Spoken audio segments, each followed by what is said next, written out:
Today on Classroom Dynamics. Baby steps, I would say, one step at a time. Ask for help. There's probably someone in your school that is quite knowledgeable in this area, or even online. The online space is amazing. Instagram, I'm on Instagram, and there's so many STEM teachers that I'm connecting with that I'm learning, and I'm learning from them. Welcome to the place where ideas collide. Adam Todd's here to be your guide. For teachers and techies, chasing the spark. Classroom dynamics, where we leave our mark. Let's dive in deep, the future's bright. Innovation shines like morning light. Teachers and tech, hand in hand we go. Welcome to the Classroom Dynamics Show. Classroom Dynamics is sponsored in part by Logitech Education, empowering student voice and creativity with innovative tools like the Logitech Reach Adjustable Content Camera and the Zone Learn headset designed specifically for student comfort and focus. Discover how Logitech is transforming classrooms at logitech.com/education. Welcome to Classroom Dynamics, the podcast where we unlock the future of education. Hi, everybody. I'm your host, Adam Todd, and on the show today, we're joined by Louise Barbatello, a STEM educator, e-learning leader, and champion of student engagement from Australia. With nearly 20 years experience in the classroom, Louise knows that when kids are actively involved in their learning, they thrive. She's also the force behind the At My STEM Space, a platform dedicated to supporting educators and sparking curiosity in students everywhere. Louise believes STEM isn't just a subject, it's a foundation for the future. Let's dive into how we can empower the next generation through creativity, critical thinking, and problem solving. Let's talk STEM with Louise Barbatello, and it's all coming up next on Classroom Dynamics, so don't go anywhere, we'll be right back. Are you juggling lesson planning, grading, and keeping students engaged all while running out of hours in the day? If so, Brisk is here to help. Brisk is an AI-powered education platform that supports teachers, students, and schools at every stage, from planning and instruction to feedback and practice. The best part? Brisk works wherever you are. The Brisk extension brings support into the tools that you already use, and the new Brisk Next web experience gives you a hub for planning, bundling resources, and sharing assignments with ease. With Brisk Boost, safe AI for students, you can create interactive charts like debates, exit tickets, and character conversations that deepen learning. Ready to try Brisk? Go to briskteaching.com, click the Get Started button, and install the extension. Plus, enjoy 3 months of premium features free at brisk-teaching.com/Adam-Todd today. Today is all about bringing STEM into your classroom, and joining me is Louise Barbatello, a passionate STEM educator from Australia who's going to share how hands-on learning and critical thinking can truly transform the classroom experience. So I want to welcome you to Classroom Dynamics. We have a 14-hour difference, which is pretty cool, but it's great to have you here on the show with us today. Thank you for having me. Absolutely. So before we even get started, just tell everyone a little bit about yourself, your teaching background, and why STEM education is such a passion of yours. So I've been teaching in the primary school level for nearly 20 years. I started off in the classroom for most of my career, but always had a really keen interest in engaging students in their learning, using technology to engage students, hands-on learning. So it's always been kind of my goal to end up in the STEM field.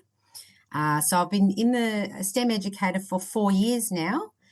So I teach students from prep, which is around 5 years old, all the way up to grade 6. So in Australia, that's around 12-year-olds. So they have a STEM lesson once a fortnight. So I see the whole school. And so it's kind of my passion. And the children just love coming to STEM because it's kind of a place where they can be a little bit more hands-on than they are in the classroom. We were talking right before we came on about how I do like when we have a teacher who's actually doing what we're talking about. And so it's so great that you're going to be able to share some of your expertise and some of your background with teachers that are trying to do this all over the world, or at least want to try and get started. So let's actually get into it. You've said that when students are actively involved in learning, they thrive. What are some specific STEM activities or strategies that you found that have been very effective in engaging students in the classroom? Well, firstly, I think for a STEM classroom, needs to be a very welcoming space where there's routine, there's effective planning that's gone behind everything you do for it to be a success. Thinking of all possible scenarios that can happen. You can get some students that find STEM overstimulating. So you need to make it a very safe space for them. That's probably the most important thing in STEM education. But to also plan sequenced units, so slowly building up skills. So you're not expecting students to be able to work with complex robots from the beginning. Start with those basic robots, such as the B-bots, unplugged coding, that sort of thing, and slowly build them up so they have that success. Right. You don't And want them planning. to fail right off the bat and then be turned off to it then. That's right. That's right. Look, STEM is all about having those moments of failure, but yes, not right at the beginning, and you want them to slowly ease into the unit. So I've found effectively planning for that has really helped. And I've learned that along the way. I made a few mistakes my first year. I went too crazy, too overboard. Now I'm starting to really realize the building blocks that's needed behind some of the things we do in STEM. Having a lot of hands-on experiences. It's not all about being in front of the screen and technology. STEM, it's a mix. Right. I think sometimes people think it's all about being in front of the screen and coding on hour of code and all that, which are great. I mix it up.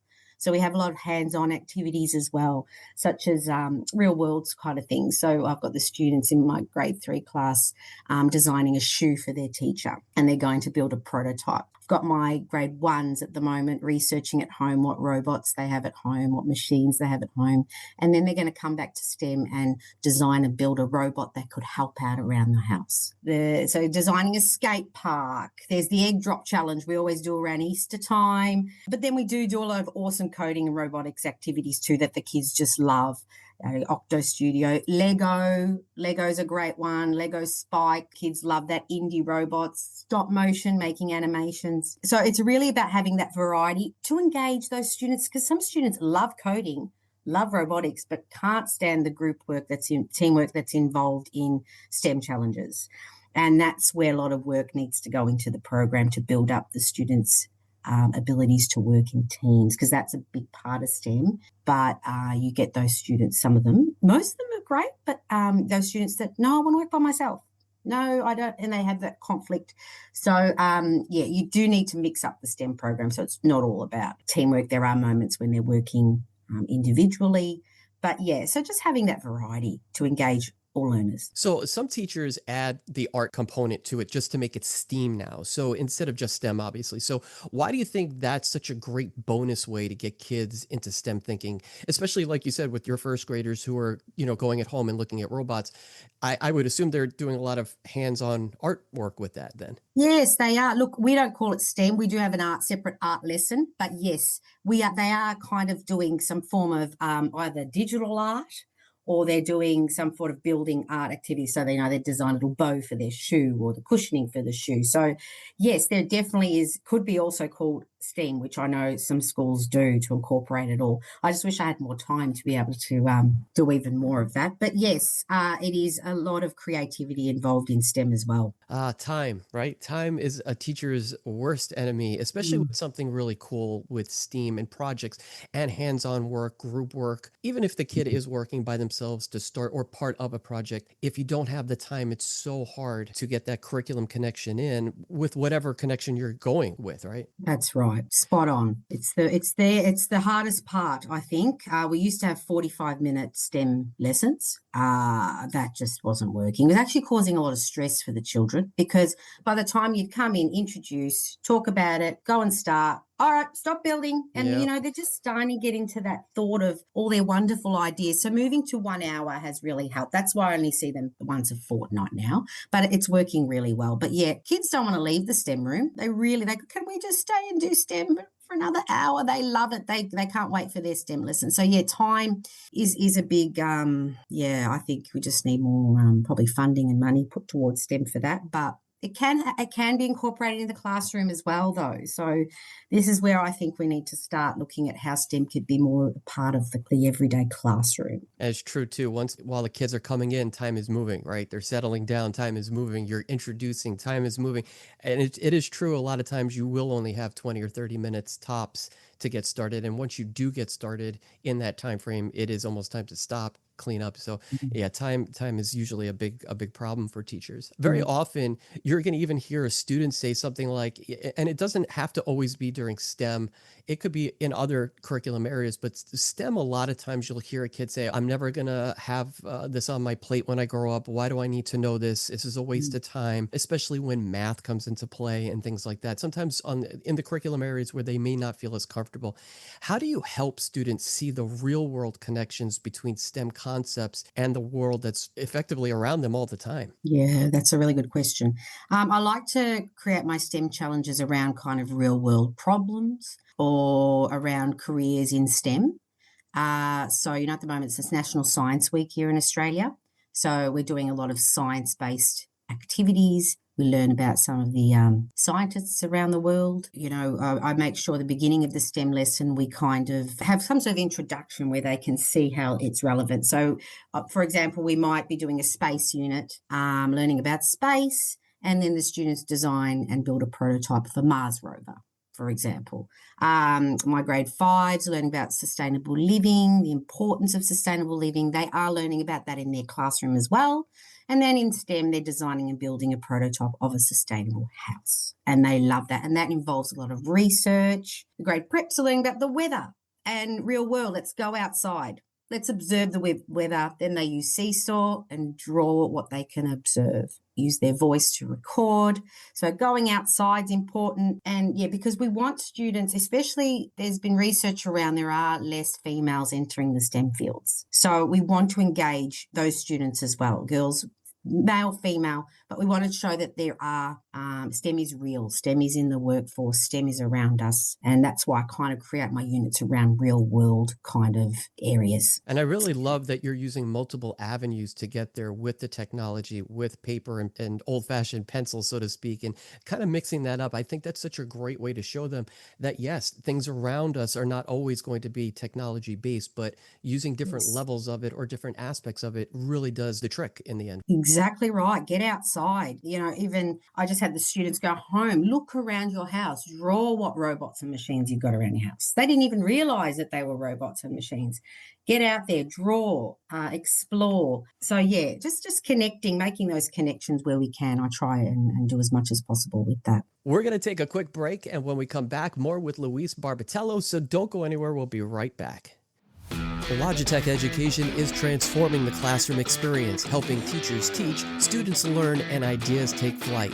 Capture lessons from every angle with the Reach Content camera, bring ideas to life with the Crayon, and keep learners focused with Zone Learn headsets. Designed for creativity, built for connection, Logitech powers education with innovation that's built for schools and designed for learning. Visit logitech.com/education to learn more. Classroom Dynamics is supported by Higher Ground Gear, featuring the Shuttle 3.0 CS laptop case. Built for students on the move, the Shuttle 3.0 offers 24/7 protection by letting you work directly out of the case. Just open it and go. Its sleek molded design keeps laptops cool, secure, and always ready. And with shock-absorbing corners for drop defense, a grip deck, corner straps to hold your device in place, and clean shell fabric that resists spills and wipes down easily to fight germs, it's protection that never quits. For more, visit hggear.com today. Tired of drowning in paperwork? With Your Way Learning's AI-powered platform, you can automate lesson planning, grading, and parent communications while keeping you at the center. Our built-in chat assistant Beans helps craft differentiated, standards-aligned material in seconds. Fully customizable and grounded in learning science, Your Way saves time and deepens student engagement. Teach your way. For more, visit yourwaylearning.com. Welcome back to Classroom Dynamics. We're here today talking with Louise Barbatello. Let me ask you, what advice would you give to teachers who feel hesitant? They might feel a little bit overwhelmed about incorporating STEM into their existing curriculum, including curriculum areas like social studies and places where they may not think it actually fits. What would you say to those people? Baby steps, I would say, one step at a time. Ask for help. There's probably someone in your school that is quite knowledgeable in this area, or even online. The online space is amazing. Instagram, I'm on Instagram, and there's so many STEM teachers that I'm connecting with that I'm learning, and I'm learning from them. To be honest, they've helped me grow. There's so much online. You just got to be open to the new learning. That's the thing. Be open to it. Look, the children are actually really good at STEM, especially the technology side. I've found throughout my STEM career, I've been starting younger with those skills that I thought they couldn't do.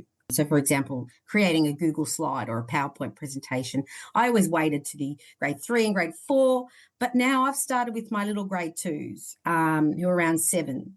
And they're grasping it because they are more technologically minded. So don't doubt your students' abilities. Accept that it might be a failure. I failed lots of times. That's a great way to experience it with the kids too, to show that that's real world. Because yes, adults are going to fail as well. It doesn't mean just because you're a kid in school and you might be afraid to fail. Be afraid to fail. It probably will help you in the long run anyway. It does help you in the long run. Exactly. And they like seeing that because they're probably going to fail in their STEM challenges too. Things won't work. Show them how to deal with that. And start small, not spectacular, I like to say.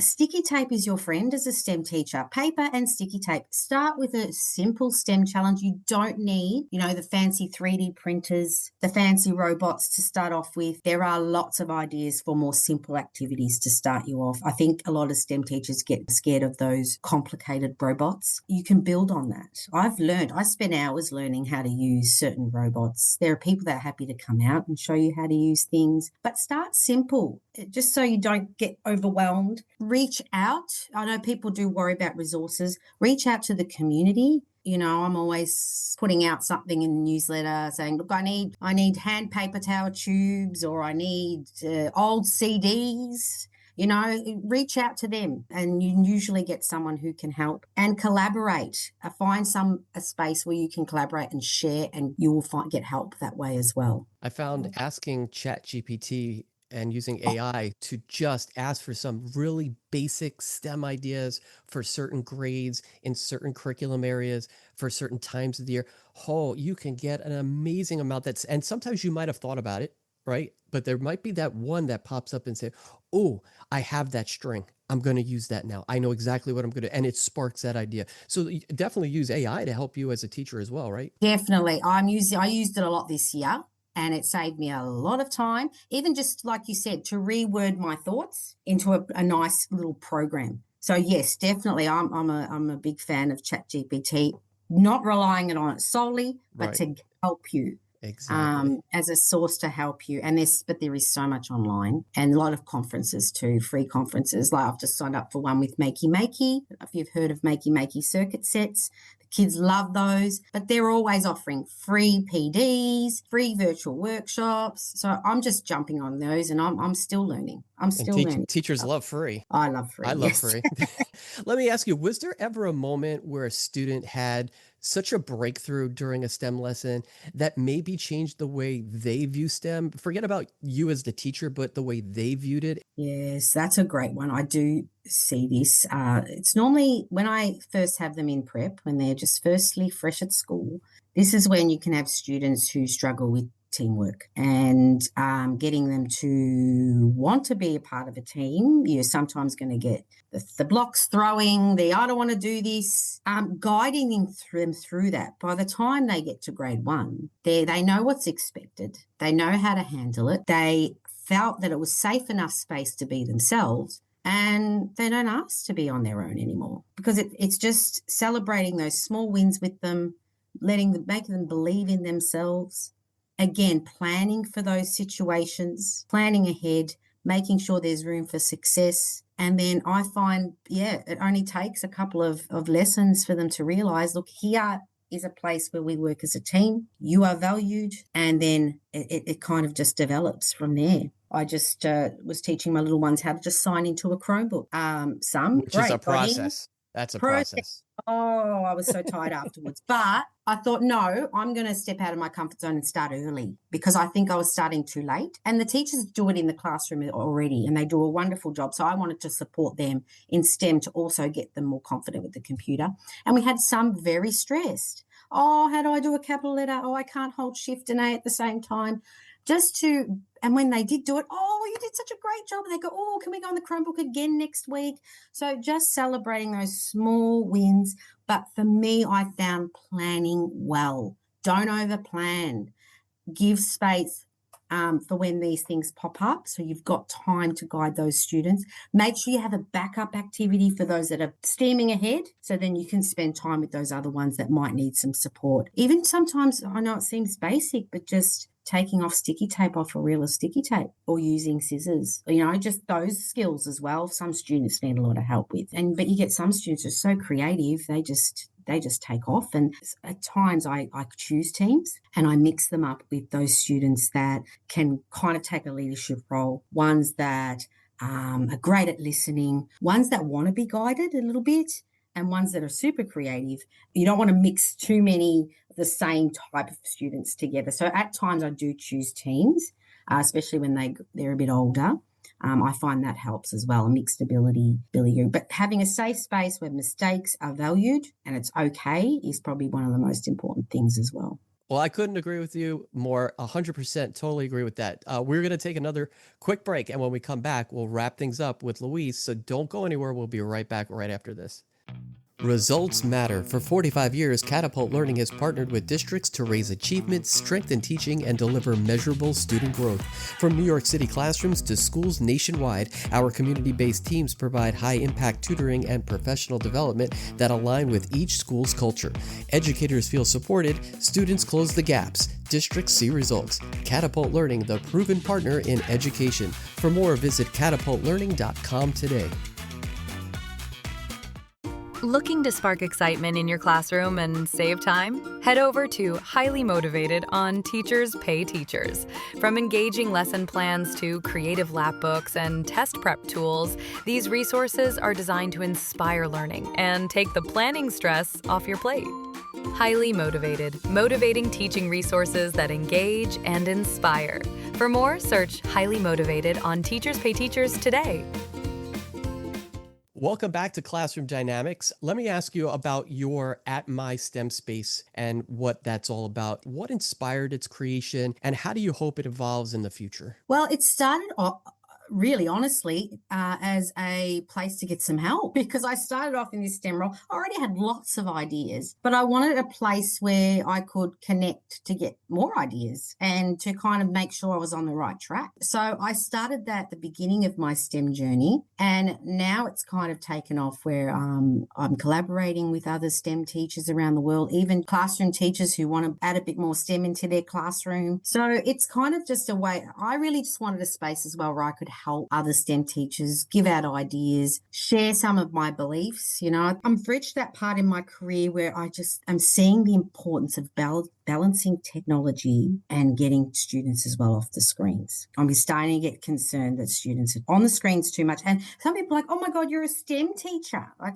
isn't this something you advocate? I'm like, no, STEM is not all about being in front of the screen all the time. And this is where I think my journey is going to start heading towards. I do have a lot of hands-on, unplugged kind of activities on my page because I want to promote that even in toddlers. There are lots of easy STEM activities you can do. I have two boys of myself who are primary school age, and from when they were little, we always did a lot of hands-on activities to try and build their creativity. As it all starts with when they're young, they need to really start at a young age, building with Lego, get some boxes, recyclable items, let them just build with sticky tape and get the Play-Doh out, just so I do want to also reach out to families and parents as well to try and remind them the importance of balancing tech and hands-on learning, and that to see that STEM can also be applied to the household household as well. So it's kind of an area where I want to branch out to as many people as I can to try and spread the importance of STEM, the importance of getting ready for the future. We need to get these kids ready for the future. We can't be stuck in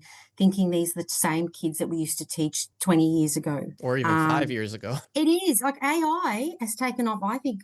I'm noticing it more this year. So we need to prepare these children my grade sixes are off to secondary school.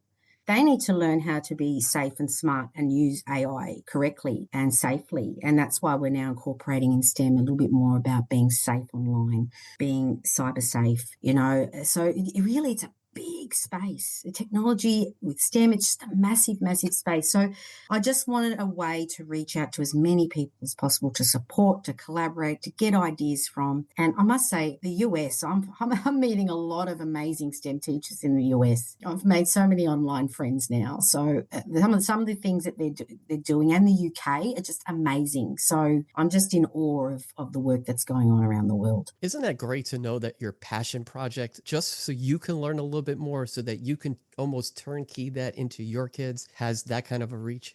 Yeah, this is where online is a positive experience. Yeah.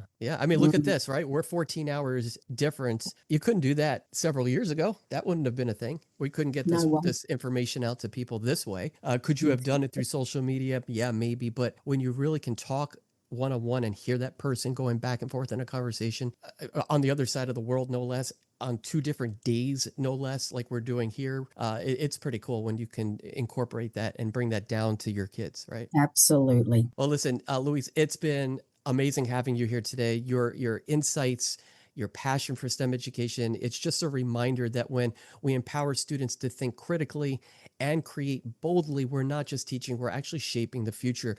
Before we go, tell everyone where they can go to find out more about you, the At My STEM space, and how teachers could just get started with STEM. Yeah, look, just on Instagram, find me on At My STEM space, or just search up Louise Barbatello. You'll find me online. I'm mainly just on Instagram, so that's where you could find me. Yeah, look, and reach out, send me a message. I'm always happy to help, because I am in the thick of it. I am there on the ground teaching it, there with the kids. I know the battles that we're facing at the moment. Even as a classroom teacher, reach out to me. I've been in the classroom for more than I've been a STEM teacher, so I know the time constraints and the busyness of your space as well. But I know that there is space to include STEM in your classrooms as well. So just reach out and help, and I'm call for help. I'm there to give out some ideas. Teachers, definitely go ahead, check out the At My STEM space, Instagram and all that. And yeah, listen, I've been in teaching now this will be my 26th year. So I've been a classroom teacher and a media arts teacher. And so I know, it's true. It's, some of the things that teachers face today were not the same things that we faced when we first started, nor were they just a handful of years ago. So thank you. I appreciate you coming on to talk about it today. Thank you so much for having me. I really appreciate it. It's been fantastic. Absolutely. Anytime.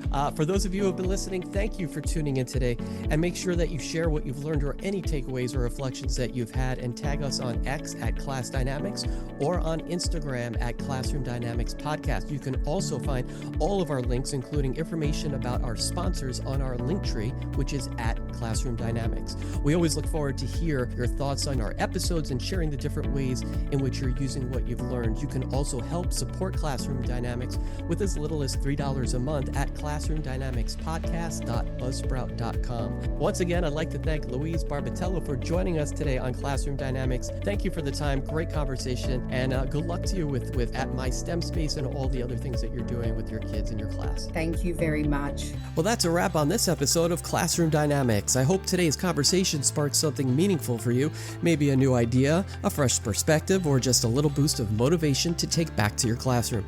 Remember, it's never too late to strengthen your craft, and if there's ever a moment to re-energize your work, why not make it today? I'm Adam Todd, and you've been listening to Classroom Dynamics, a teacher podcast. Follow us on X at Class Dynamics and on Instagram at Classroom Dynamics Podcast. If you haven't already, go to your favorite podcast platform like Apple Podcasts or Spotify and subscribe, rate, and review this podcast. We'll be back soon with more captivating conversations, inspiring stories, and strategies that you can implement into your everyday routines. Until then, keep that spark alive and never underestimate the incredible impact you have as an educator. You're more powerful and inspirational than you think. Did you miss our Rethinking Bullying Prevention in Schools Through Performance episode? If so, we sat down with Jeremy Rubenstein of Box Out Bullying to explore how high-energy theater can spark empathy, inclusion, and lasting change in school culture. Discover how storytelling can become your school's most powerful tool for kindness. Oh man, Adam, it's changed everything. You know, I remember when I was in school, right? Back in definitely in the BC before Corona, but like, you know, that's when the dial-up was there. It's like, it used to end when you left the building, you know, follow those kids home, into their bedrooms, into their phones. It's 24/7. There's no break. It's like there's no off switch. And, you know, when I talk to parents, I tell them that when you give your child an iPad or smartphone with access to the internet, you don't give the internet to your kid. You give your kid to the internet.